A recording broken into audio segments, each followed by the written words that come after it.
Hello, my name is Andy Krieger, and I'm the inventor of the Krieger Method, a very simple 5-step program to make your foreign accent go away.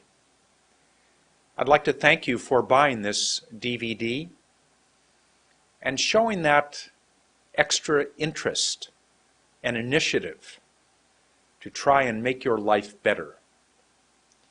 When you learn how to speak without your foreign accent, you will do a better job at work. You may have the opportunity to find a better job. You will learn how to speak so much better, to feel more confident about the way you speak. You will feel better about yourself. I know this is going to happen. Before I tell you what accent reduction is, I'd like to tell you how I discovered this method. Every part of the story, I hope, will help you understand what you are going to learn and do today.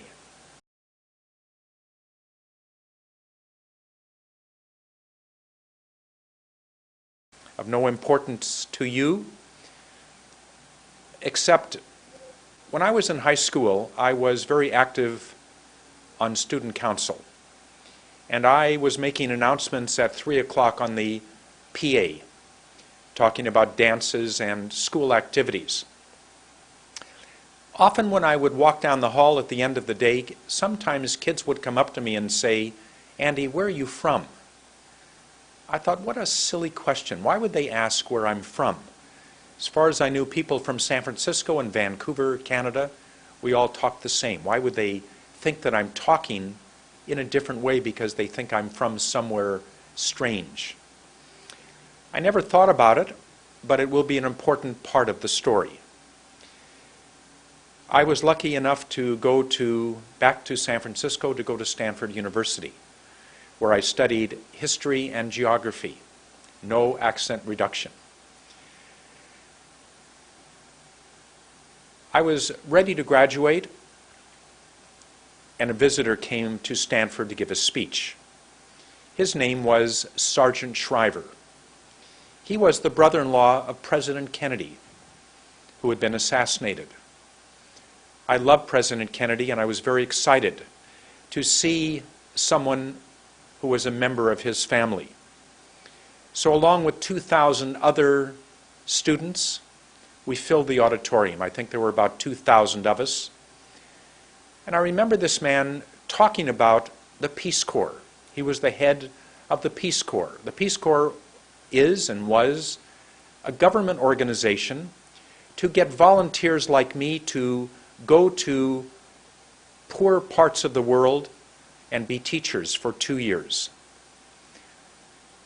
As he spoke, I remember sitting in my seat and thinking, I have never heard anybody speak like this.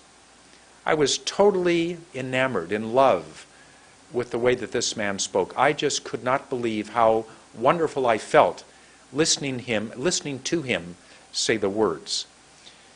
In a while, I'm going to talk about President Obama, because I think most of us feel the same way when we hear President Obama speak. Sargent Shriver spoke in exactly the same way. Here's what he said, and this is sort of the way that he spoke.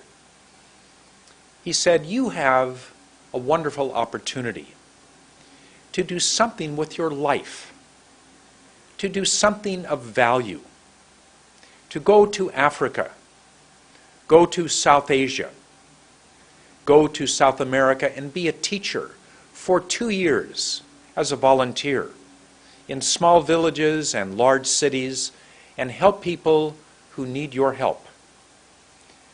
Do something that will make you feel good about yourself. Do something that will help others." And he went on and on. I remember, again, thinking so much of this speech that when it was over, I was, I believe, the first one outside, and I signed up to go to Ethiopia in Africa for 2 years. I didn't call my mother and father at home and say, "What do you think I should do?" I just went ahead and did it. all on the way that Sergeant Shriver was speaking. I was totally taken by the way he spoke. I didn't know then what it was. I have no idea what it was about the way he spoke, but it had a tremendous influence on me. I'm going to teach you today what I didn't know then. I'm going to teach you what it was about the way that this man spoke. Everything that I'm going to teach you has something to do with the way that Sergeant Shriver spoke. I went to Ethiopia, and I believe it was the second week.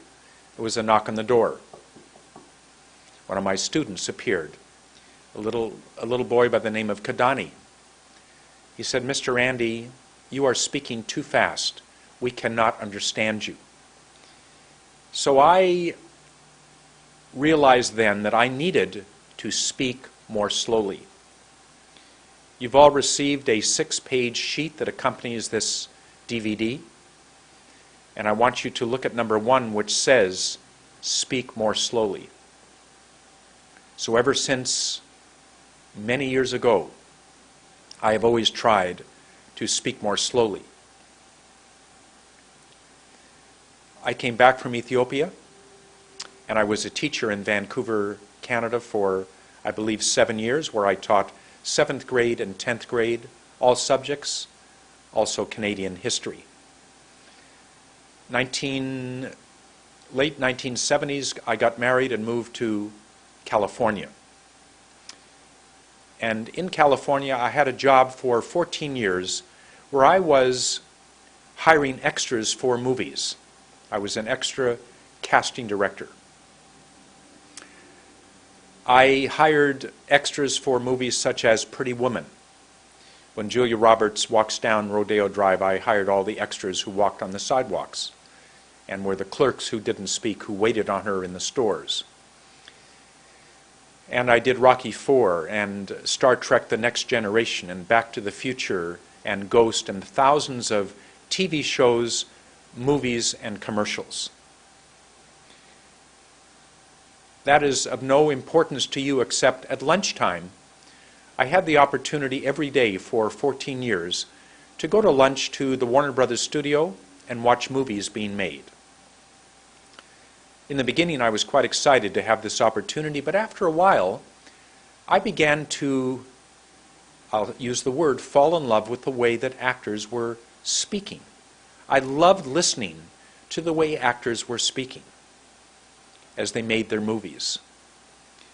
There was something very special. I didn't know what it was, just as I didn't know what Sergeant Shriver was doing.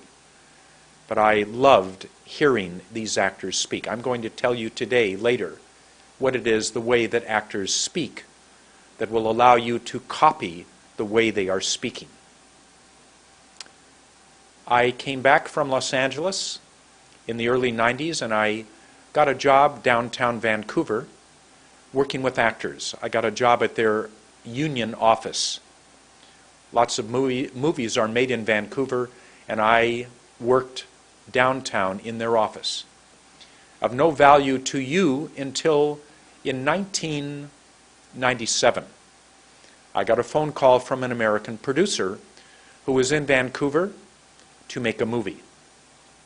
I'd worked with this man many times. My job was to work with him and help him do his movie in the best, easiest way. I answered the phone and he said, "Andy, we have a problem. We can't hire any of your actors because they're speaking Canadian." I said, "Robert, what are you talking about? What do you mean Canadian?" He said, "I can't tell you what it is, but they're doing something that is not pleasing to our ear." I think I remember him saying they're speaking too fast. Their words are clumped. Their words are clipped, and we're not comfortable. We don't like the way they talk. It's different. It's not Los Angeles talking. He said, "Andy, you speak American. You're from San Francisco. You speak American. You need to try and figure out how you're doing." So I thought, what is he asking me to do? I need to try and think about what I'm doing. How am I talking? So I thought right away, my father and I speak exactly the same way. My dad is from San Francisco, grew up there, was born there, and when I'm at his house and the phone rings and we answer the phone, nobody can tell the difference. So I realized that he and I must be speaking in exactly the same way. Still no relevance to you. So I sat with my father, and we realized that when we talked, we were putting our tongue and lips in one of 9 positions to push out air and make every word have a long vowel. People in San Francisco seemed to me, because I was doing it, we were talking in longer words. Some of you may know that there's a part of the United States called the South, Mississippi, Georgia, Alabama, Arkansas, where they kind of talk like this. Now, I was actually born in North Carolina, and if I'd stay there, I'd be talking like this. They kind of talk with kind of long words, but it's different from San Francisco.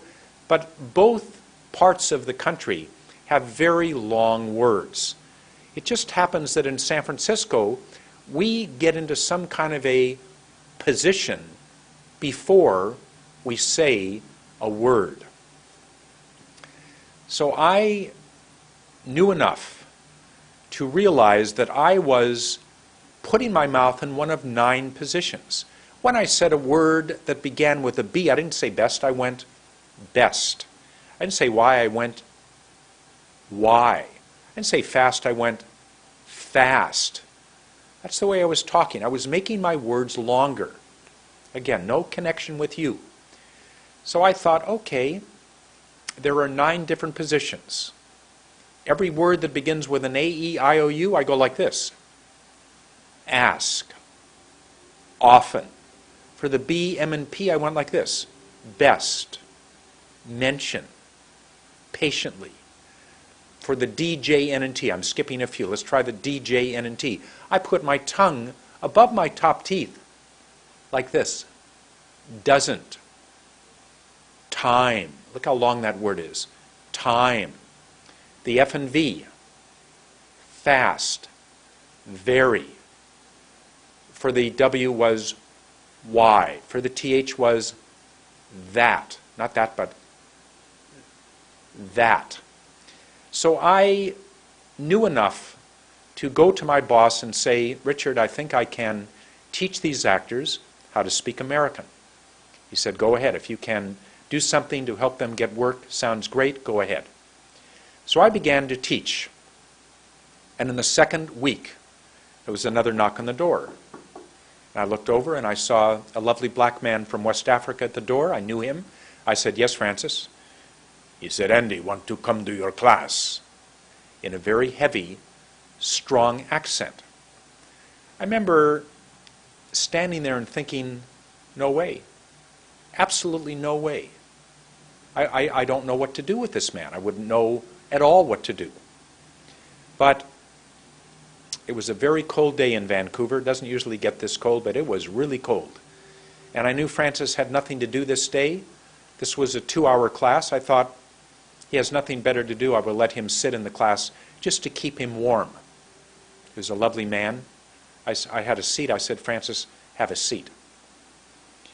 And what happened? He began to participate. And after a few days, his accent began to go away. So since that time, I have taught over 7,000 people like Francis, like actors in Vancouver. I had the opportunity to work with Jackie Chan for a very short time on his movie, The Forbidden Kingdom. I worked with Jackie for only a half an hour, believe it or not, but I did work with Li Bingbing and Christophe Fei Lu and the great Emperor Wang Dexin on this movie. I had a total of 3 weeks working time with these actors. If you rent the movie in English, I hope you will see how beautifully they are speaking, how much more clearly they are speaking, thanks to what I'm going to teach you today. So that's the story. That's how I learned how to teach you accent reduction, by simply showing you how to position your tongue and lips. With this DVD that you've just received, you've also received another DVD, and that shows me teaching another student who speaks your language. It could be that you are speaking Cantonese, Mandarin, Japanese, Korean, Russian, Spanish, Arabic, Farsi, Thai, Filipino, French, I think about 15 or 20 different languages. You have received another DVD that shows me teaching for about 2.5 hours. When I am focusing on explaining to the student, you will see my face. When I am reading the PowerPoint presentation, the camera will go to that PowerPoint. And when the student is speaking, the camera goes to that student. So the PowerPoint that I'm going to use today on my computer is the same PowerPoint that you are going to see on that second DVD. I hope that second DVD is really helpful to you.